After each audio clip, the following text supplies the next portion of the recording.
Olá, vamos falar de investimentos. Então, vamos trazer para vocês aqui mais uma empresa para que a gente possa conhecer totalmente essa empresa aí através dos seus números, saber como é que vem sendo o desempenho da empresa ao longo de todo esse período, até porque você que investe em ações ou você que pretende investir em ações, então, naturalmente, a gente tem que conhecer um pouquinho a respeito da empresa, mas principalmente saber como que está a situação dela. Financeiramente, a empresa está bem, não está bem, endividamento, rentabilidade, lucratividade, enfim, é um panorama geral a respeito da empresa. E, naturalmente, que é interessante também conhecer da onde que a empresa veio, para onde que a empresa está indo através da sua história, porque a sua história, ela mostra como que é o comportamento da empresa, né? Até porque todas as empresas elas acabam tendo um comportamento que se forma através de uma cultura empregada dentro da empresa, e a cultura ela não se dissipa, a cultura ela permanece dentro da empresa, a não ser que haja uma ruptura. E o que é essa ruptura? É quando existe uma troca de controle da empresa, quando existe toda a empresa é vendida para outro grupo, então ela acaba perdendo a sua característica que a trouxe até esse momento aqui. Mas geralmente, se a empresa não passa por nenhuma troca de comando, a cultura ela vai se preservando ao longo do tempo, e tudo isso se reflete nos números da empresa, a razão pela qual é muito importante também conhecer um pouquinho da história da empresa. E aqui, como vocês sabem, quem sugere para nós as empresas são vocês, os nossos inscritos aqui. Eu agradeço imensamente a participação de vocês junto aqui comigo no canal. É muito legal ter vocês conosco. E no caso dessa empresa, quem mandou, sabe quem foi? O Walter, grande Walter Santos. Ô Walter, é sempre um prazer ter você com a gente aqui, Walter. Muito obrigado pela sugestão, muito obrigado pela participação. Espero poder corresponder sempre às suas expectativas.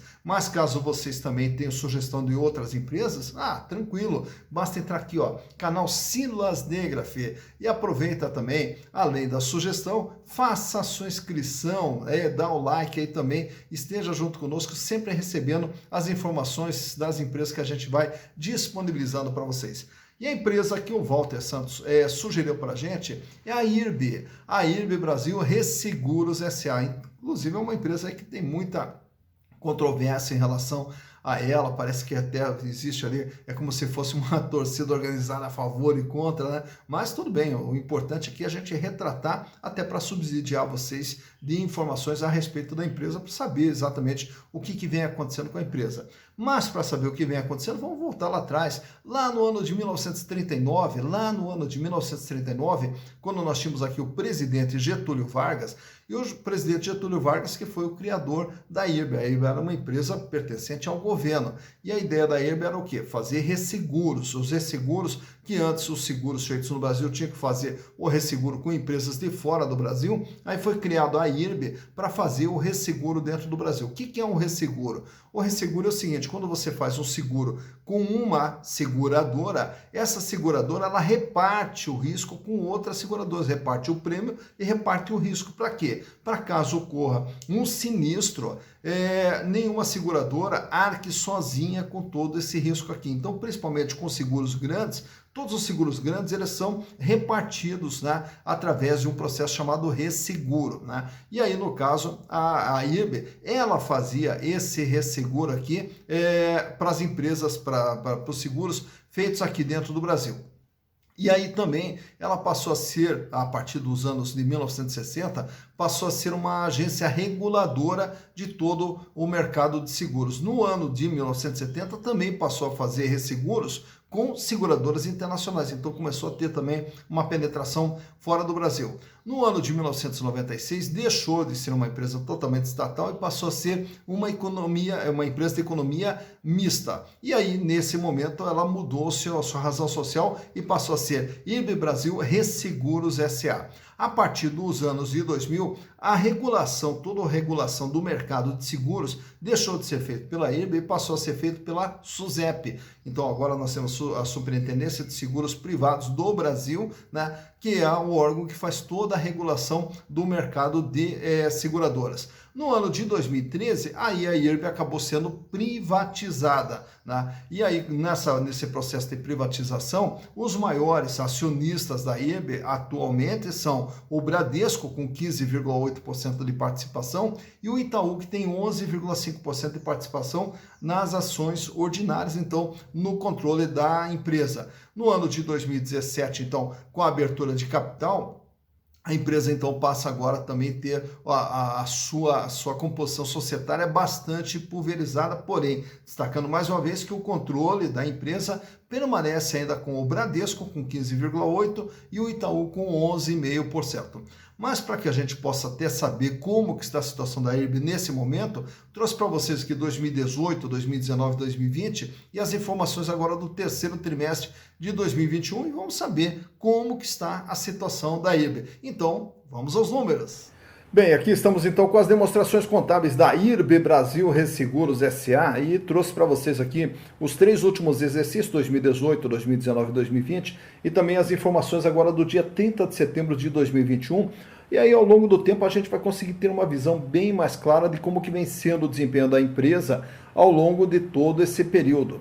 E na sequência trago para vocês também o ano de 2021 separado aqui por trimestre, para a gente acompanhar trimestre por trimestre o que vem sendo o ano de 2021 para a IRB. No ano de 2018, a empresa possuía um ativo total de 15 bilhões 933 milhões de reais, que é todo o patrimônio da empresa, todos os bens e direitos que estão dentro do patrimônio da empresa, separados aqui em ativo não circulante e no ativo circulante, que é o capital de giro. E o capital de giro fechou com 10 bilhões 390 milhões, com 65,2% de representatividade sobre tudo que a empresa possuía.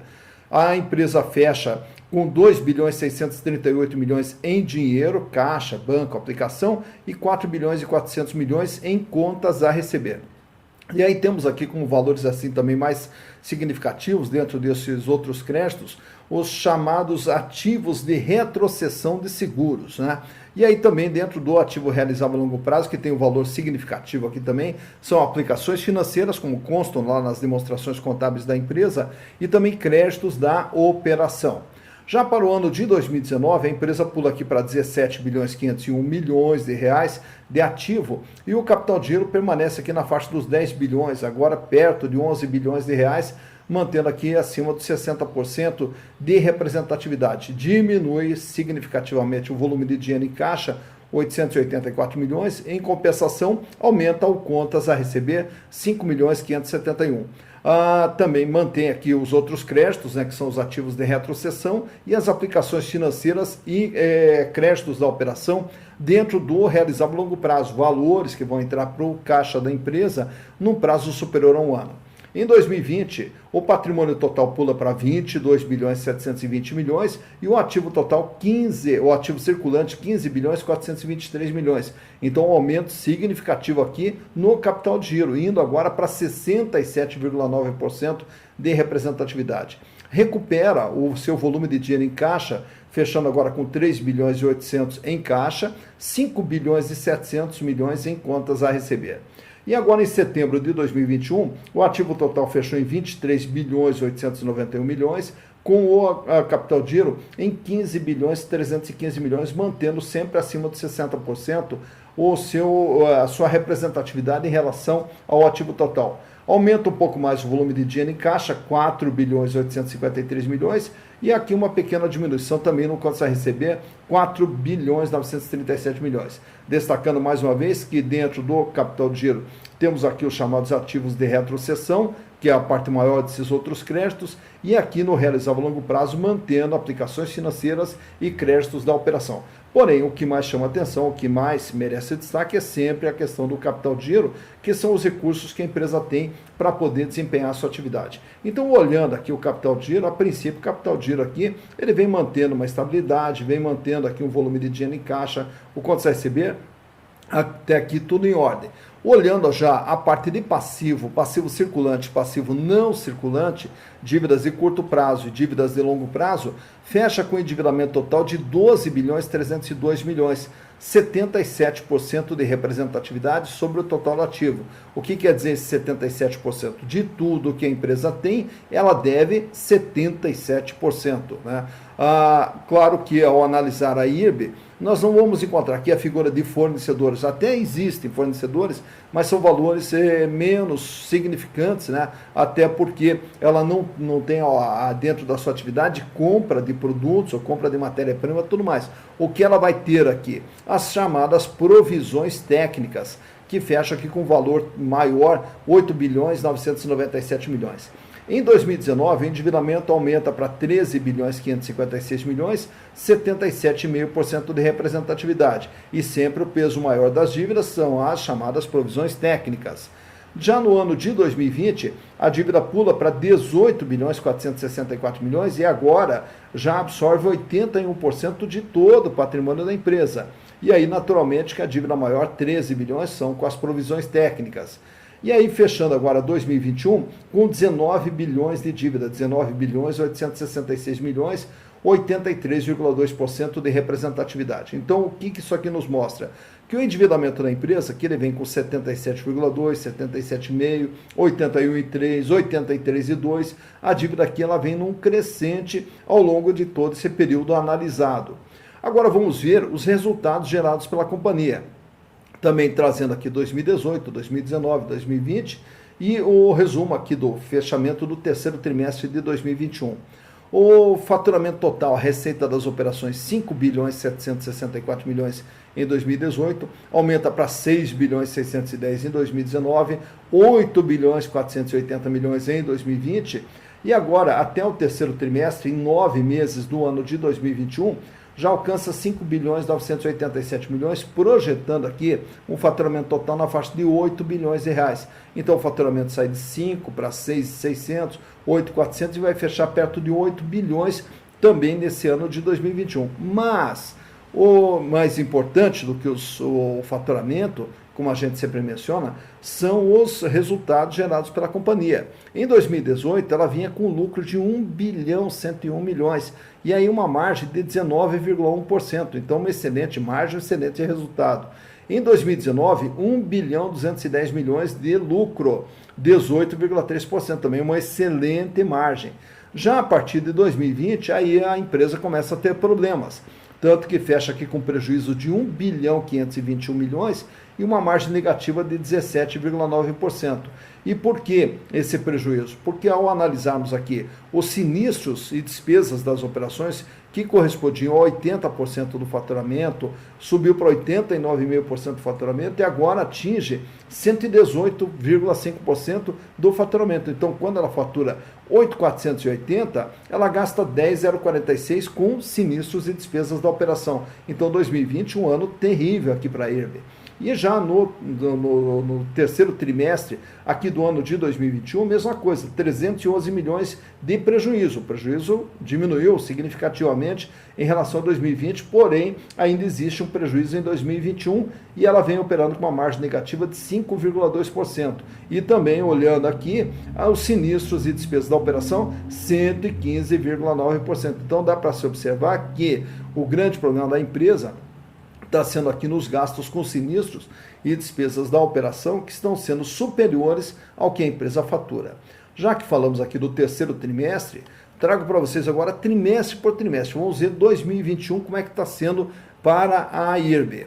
Faturamento entre janeiro e março, 1.863. De abril até junho, 2 bilhões 71. De julho até setembro, 2 bilhões e 53. Então, o faturamento sai com 1.800, 2 bilhões e 71, 2 bilhões e 53. Fechando, então, os 5.987. No primeiro trimestre, ela ainda esboçou um lucro aqui, ó, 50 milhões, né, 50 milhões e 801. Porém, já no segundo trimestre, mesmo com essa alta de faturamento, ela fecha com um prejuízo de 206 milhões de reais e passa a trabalhar com uma margem negativa de 10%, até por quê? Porque os sinistros das operações que correspondiam a 96% da receita já passaram novamente dos 100%, foram para 116,8%, então razão pela qual a empresa fecha com esse prejuízo. No terceiro trimestre também mantém o prejuízo, 155 milhões. E aí, naturalmente, você olha aqui sinistros e despesas da operação também superiores ao volume de receita, fazendo com que até o terceiro trimestre, então o faturamento fosse de 5 bilhões 987 e fechasse no terceiro trimestre com 311 milhões de prejuízo. Então, a situação da empresa continua ruim, né? E aí, consequentemente, aonde que isso se reflete? Se reflete justamente naquela alta de endividamento que a gente observou há pouco. Já que estamos falando aqui também da IRB, vamos trazer para vocês aqui a análise aqui do comportamento das ações da IRB ao longo dos últimos 5 anos, né? Então, ao analisarmos aqui os últimos 5 anos, vamos voltar lá no comecinho de 2017, aliás, essa da empresa que ela começa em 2017, quando ela fez o IPO, então ela começa lá em 2017, e aí em 2017 ela sai com o valor de R$ 8,70, R$ 8,80. E aí a empresa ela vem, até porque devido àqueles lucros que a gente mostrou nos exercícios de 2018 e 2019, a empresa veio num crescente e veio crescendo com, claro, oscilações ali pequenas, mas sempre no crescimento, até ela chegar no seu ponto mais alto, beirando R$ 40, R$ 41 o valor de cada ação. Isso ocorreu em janeiro de 2020. Então, há praticamente 2 anos atrás, a empresa vinha operando ali com seu valor de ação na faixa de R$ 41.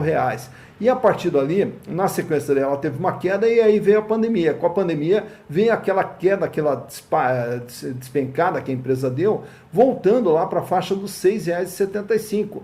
E aí ela ficou trabalhando durante o ano de 2020, tentando chegar ali até perto de R$ 9, R$ 10, mas não se sustentou. E quando a empresa começa daí a apresentar também seus prejuízos, aí a gente vai vendo ali que ela vem numa queda acentuada ao longo de todo o ano de 2021, fechando agora no dia 22 de dezembro, quando a gente gravou esse vídeo ali, com seu valor praticamente na faixa de R$ 4,00. Então, uma ação que há praticamente 2 anos atrás estava na faixa de R$ 40, hoje está operando ali na faixa de R$ 4,00. Esse é o valor da ação da IRB, sendo comercializada agora. Lembrando que o valor patrimonial dela que você pode buscar lá no site do fundamentos.com, né? Então, entrando lá no site Fundamentos, vão ter diversas informações e lá a gente consegue também ver o valor patrimonial da ação da IRB nesse momento aqui, até para a gente poder fazer essa comparação. O valor patrimonial R$ 3,17 e ela está sendo comercializada na faixa de R$ 4,00, R$ 4,03 aproximadamente. Então ela ainda está com o seu valor de mercado acima do valor patrimonial, porém o valor de mercado cada vez mais próximo do valor patrimonial. Está aí então a análise do comportamento das ações da IRB. Tá então, mais uma empresa analisada, a IRB Brasil Resseguros S.A., atendendo lá a solicitação do Walter Santos. Ô Walter, valeu, espero que tenha gostado aí da análise da empresa, né? E aí a gente vai detalhando aí para vocês todo o andamento da empresa, né, trimestre por trimestre, para a gente ir acompanhando como é que está o andamento da empresa. E aí a gente observou uma queda significativa ali no valor das ações e por isso que é uma das coisas que a gente destaca sempre aqui no canal.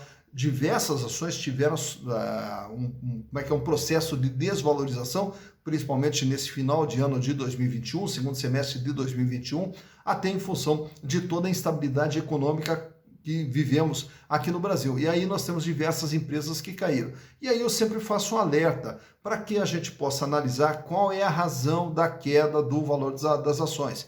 Aí quando você analisa o balanço, aí muitas empresas a gente vai ver o seguinte, a empresa ela vinha num determinado patamar e continua nesse patamar, e as ações despencaram. Então você fala assim, tá, mas não mudou nada na empresa, a empresa continua a mesma coisa, por que as ações caíram?